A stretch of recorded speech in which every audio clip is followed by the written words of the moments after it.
दोस्तों, स्वागत है आपके अपने चैनल जी फैक्ट पर। आज के इस वीडियो में हम बात करेंगे आज के करंट अफेयर्स के बारे में।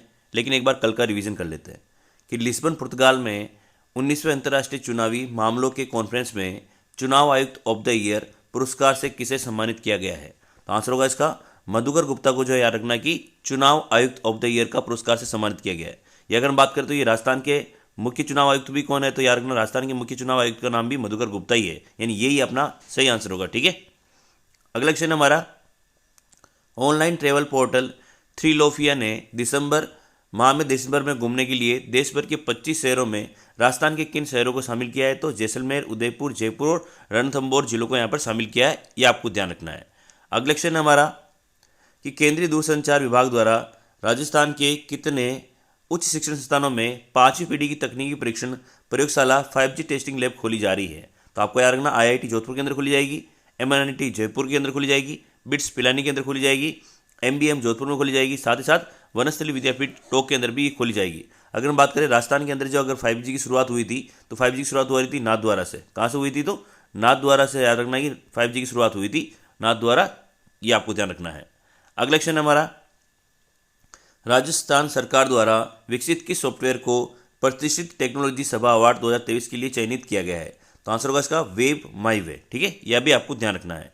अगला क्वेश्चन है हमारा कि राजस्थान हाई कोर्ट का कार्यवाहक मुख्य न्यायाधीश किसे बनाया गया है। तो आंसर होगा इसका मनिंद्र मोहन श्रीवास्तव को बनाया गया है। इससे पहले कौन थे? ये तो अभी कार्यवाहक बनाए गए हैं, इससे पहले कौन थे? तो उसका आंसर आपको कमेंट सेक्शन के अंदर लिखना है। अगर आपने वीडियो को काफ़ी ध्यान से पढ़ा है तो आपको पता होगा। अगला है, गोवा में आयोजित 36वें राष्ट्रीय खेलों में राजस्थान ने कुल कितने पदक जीते थे। तो आंसर होगा इसमें 66 पदक जीते थे। और पदक तालिका के अंदर अगर हम बात करें स्थान कौन सा रहा था, तो पदक तालिका के अंदर जो है 13वां स्थान रहा था। ये भी आपको थोड़ा सा ध्यान रखना है। अगला क्वेश्चन है हमारा, हाल ही में विमोचित पुस्तक all religious are not the same के लेखक कौन है। तो आंसर होगा संजय दीक्षित जो है इस पुस्तक के लेखक हैं। साथ ही याद रखना एक और पुस्तक का नाम आपको हिंदूज इन हिंदू राष्ट्र, इस पुस्तक का नाम भी आपको याद रखना है, हिंदूज इन हिंदू राष्ट्र। इस पुस्तक के अगर हम बात करें लेखक कौन है, हिंदू राष्ट्र, तो इस पुस्तक के लेखक का आपको नाम रखना है आनंद रंगनाथन। ठीक है ना, पुस्तक के लेखक कौन है? तो आनंद रंगनाथन इस पुस्तक के लेखक, ये भी आपको थोड़ा सा ध्यान रखना है। अगला क्वेश्चन हमारा, जोधपुर की किस शिक्षिका ने चांद पर 3 एकड़ जमीन खरीदी है। तो आंसर होगा सिम्मी कछवा ने। इसके अलावा आप और याद रख सकते हो मीना विश्नोई, है ना। ये दोनों का संबंध कहाँ से आता है? दोनों का संबंध जो है जोधपुर से ही आता है। और इन दोनों ने जो है चांद के ऊपर जो जमीन खरीदी, ये आपको ध्यान रखना है। ठीक है, अगला क्वेश्चन हमारा, मिस दिवा राजस्थान 2023 का खिताब किसने जीता है। तो आंसर होगा प्रियंका चौधरी ने ये खिताब जीता था। ठीक है, अगला क्वेश्चन है हमारा कि वर्ष 2022 के लिए प्रतिष्ठित काका हाथरसी पुरस्कार किसे दिया गया है। तो आंसर होगा शैलेश लोढ़ा को यह पुरस्कार दिया गया था, ये आपको ध्यान रखना है। अब हम लोग करेंगे हमारे आज के करंट अफेयर्स के महत्वपूर्ण क्वेश्चन। नंबर 1 है, कृषि क्षेत्र में विस्तार हेतु ड्रोन लैब की स्थापना कहाँ की जाएगी। उदयपुर, जयपुर, जोधपुर और कोटा। तो सही आंसर होगा आपका उदयपुर के अंदर इसकी स्थापना की जाएगी। आपको पता है कि हाल ही में उदयपुर के अंदर जो है फ्रेंच फेस्टिवल का आयोजन भी किया गया था, ये भी आपको ध्यान रखना है कि भी फ्रेंच फेस्टिवल का आयोजन कहाँ हुआ था, तो उदयपुर के अंदर ही इसका आयोजन किया गया था, ये भी आपको थोड़ा सा ध्यान रखना है। अगर हम बात करें भाई यहाँ पे ड्रोन लैब की यहाँ पर बात हुई है, तो ये ड्रोन लैब कहाँ स्थापित किया जाएगी। तो आप सबको पता है कि उदयपुर के अंदर जो है महाराणा प्रताप कृषि विश्वविद्यालय है, उसके अंदर इसकी स्थापना की जाएगी। थोड़ा सा डिटेल जान लेते हैं इसमें कि भाई महाराणा प्रताप कृषि एवं प्रौद्योगिकी विश्वविद्यालय एवं धानुका एग्रीटेक लिमिटेड के बीच में एक MOU हुआ है। इस MOU का उद्देश्य क्या है कि PhD अनुसंधान और विकास गतिविधियों को प्रोन्नत करने के लिए फसलों में कीटनाशकों के छिड़काव और क्षेत्र के अध्ययन में ड्रोन के उपयोग के लिए विभिन्न विकल्पों का पता लगाया जाएगा। यानी समझौता किस किस के बीच में हुआ है, तो जो हमारे महाराणा प्रताप कृषि विश्वविद्यालय है और जो धानुका एग्रीटेक है उनके बीच में संबंध हुआ है। और ये किसके लिए लेकर हुआ है, तो जो कृषि के क्षेत्र में जो मुख्य विकास कार्य किया जाएगा उसके लिए MOU किया गया है। तो ड्रोन लैब की स्थापना कहाँ होगी, उदयपुर के अंदर, और महाराणा प्रताप कृषि विश्वविद्यालय प्रौद्योगिकी विश्वविद्यालय द्वारा यहाँ पे स्थापित किया जाएगा, ये भी आपको ध्यान रखना है। अगला है हमारा, हाल ही में पर्यटन विभाग द्वारा मत्स्य उत्सव का आयोजन कहाँ किया गया है। अलवर, जोधपुर, जयपुर और जैसलमेर। तो सही आंसर होगा इसमें मत्स्य उत्सव का आयोजन कब हुआ है, तो अलवर के अंदर। अगर हम बात करें भाई इसका आयोजन जो है कब किया गया है, तो आंसर आपको याद रखना है कि 26 नवंबर को इसका आयोजन किया गया था। ठीक है ना, इसका आयोजन कब हुआ है, तो 26 नवंबर को इसका आयोजन किया गया है मत्स्य उत्सव का। ठीक है, अगर हम बात करें थोड़ी सी डिटेल के बारे में कि भाई अन्य महोत्सव कौन कौन से हैं, तो अगर हम बात कर सकते हैं भाई थार महोत्सव का आयोजन कहाँ होता है, तो बाड़मेर में। ब्रज महोत्सव का आयोजन कहाँ होता है, तो भरतपुर के अंदर। मरु महोत्सव जैसलमेर के अंदर। मारवाड़ महोत्सव के अंदर जोधपुर में। हाथी महोत्सव जयपुर में। शरद महोत्सव माउंट आबू में। तीज महोत्सव जयपुर में। और कजरी तीज महोत्सव कहाँ होता है, तो बूंदी के अंदर होता है। ये सारे महोत्सव भी आपको यहाँ पे थोड़ा सा ध्यान रखना है। ठीक है, अगर हम बात करें भाई मारवाड़ महोत्सव का हाल ही में आयोजन किया गया था, तो कब किया गया था, तो 27 अक्टूबर को इसका आयोजन किया गया था, ये आपको याद रखना। अगर इसमें बात करें 2 पुरस्कार दिए गए थे, वो 2 पुरस्कार कौन कौन से है, तो एक तो दिया गया था देखो श्री मारवाड़, है ना, क्या पुरस्कार दिया गया था, तो श्री मारवाड़ का पुरस्कार दिया गया था। और श्री मारवाड़ का पुरस्कार दिया गया था सम्राट लोहार को। किसको दिया गया था, तो सम्राट लोहार का नाम आपको याद रखना है ना, सम्राट लोहार को यह पुरस्कार दिया गया था, ये आपको ध्यान रखना है, ठीक है। बढ़ते हैं अगले विषय की तरफ। बेंगलुरु में आयोजित राष्ट्रीय बेंच प्रेस स्पर्धा के सब जूनियर वर्ग में चैंपियन कौन सी टीम बनी है, तो सही आंसर होगा इसमें राजस्थान टीम जो है इसमें चैंपियन बनी है, ये आपको ध्यान रखना है। अगर बात करें थोड़ी सी डिटेल के बारे में, तो बेंगलुरु में जो है याद रखना कि इसका आयोजन कब हुआ था कि 22 से लेकर 26 नवंबर तक आयोजित होने वाली राष्ट्रीय सीनियर, जूनियर, सब जूनियर एवं मास्टर पुरुष एवं महिला बेंच प्रेस प्रतियोगिता में राज्य सीनियर पुरुष टीम के कप्तान कौन थे, तो आशीष जयमंत थे।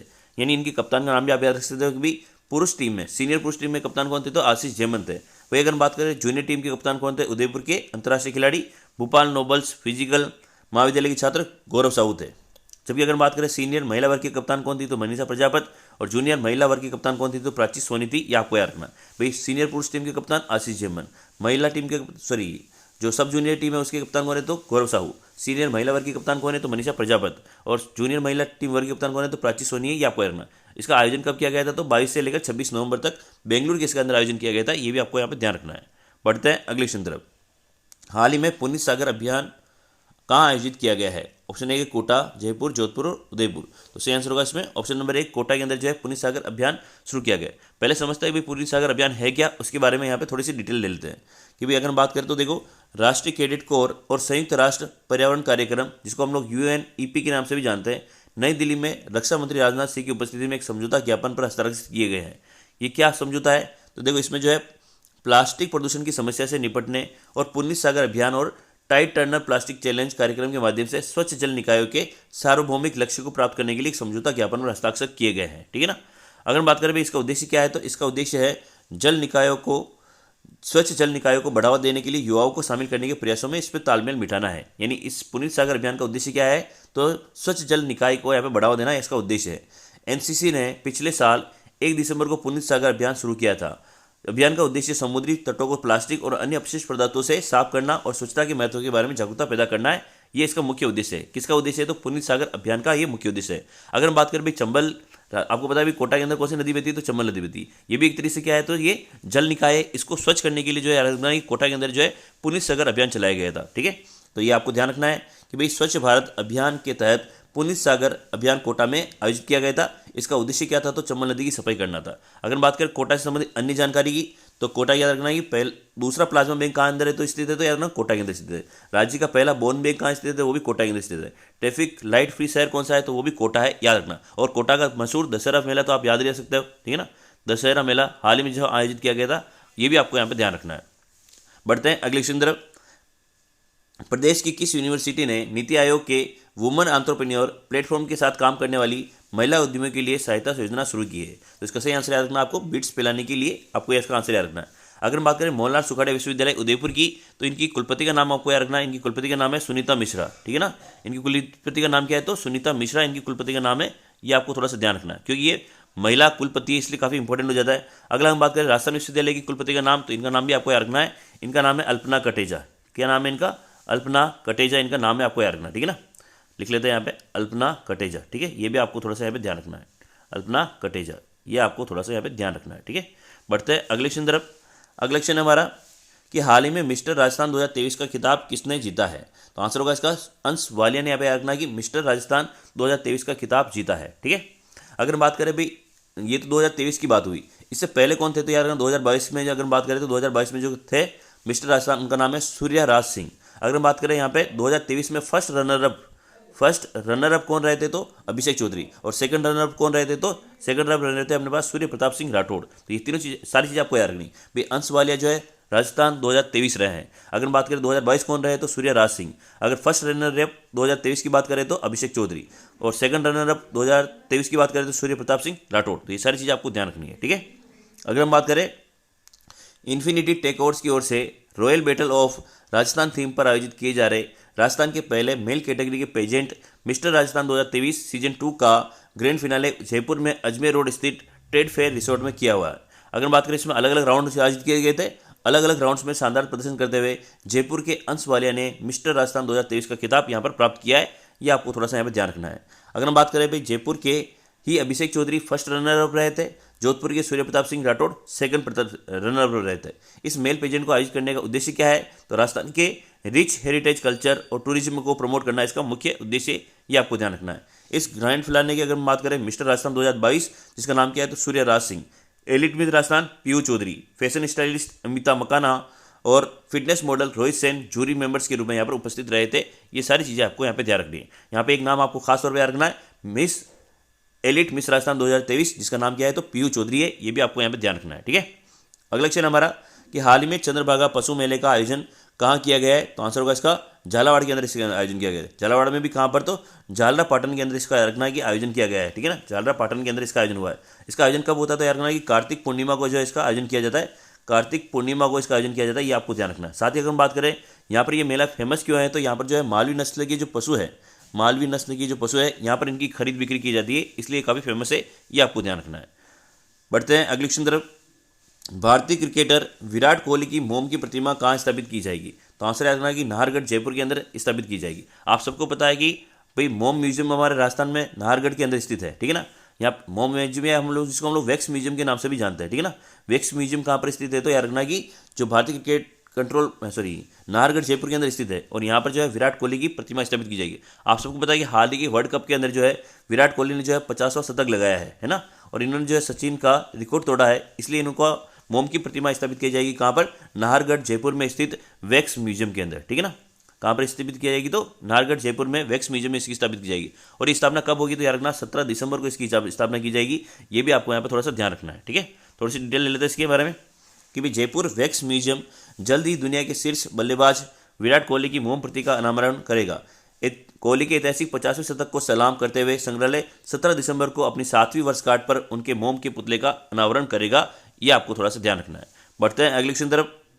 अगला है जयपुर हिस्ट्री फेस्टिवल का आयोजन कब किया जाएगा? तो आंसर रखना सिंपल सा 5 से लेकर 8 दिसंबर 2023 को इसका आयोजन किया जाएगा। बस इतना सा आपको यहाँ पे ध्यान रखना है, ठीक है। बाकी की डिटेल हम लोग आगे आने वाले समय में ध्यान देंगे इसी बारे में। अगला है वर्ष 2023 का नौशाद सम्मान किसे दिया गया है? तो आंसर याद रखना इमरान खान को। अगर हम बात करें इमरान खान का संबंध कहाँ से आता है, तो याद रखना इनका संबंध जो है सीकर जिले से आता है। और अगर हम बात करें भाई ये क्या किस क्षेत्र से संबंधित है, तो याद रखना ये सितार वादक है। ये क्या अच्छी चीज़ है? तो ये सितार वादक है। ये भी आपको थोड़ा सा यहाँ पे ध्यान रखना है। बाकी के ऑप्शन के बारे में जान लेते हैं। जैसे अगर हम बात करें डॉक्टर मनमोहन सिंह यादव की, तो इनको हाल ही में जो है सूर्यमल मिशन शिखर पुरस्कार दिया गया है। इनकी रचना का नाम आपको याद रखना है कि कुदरत सु कुचमाद।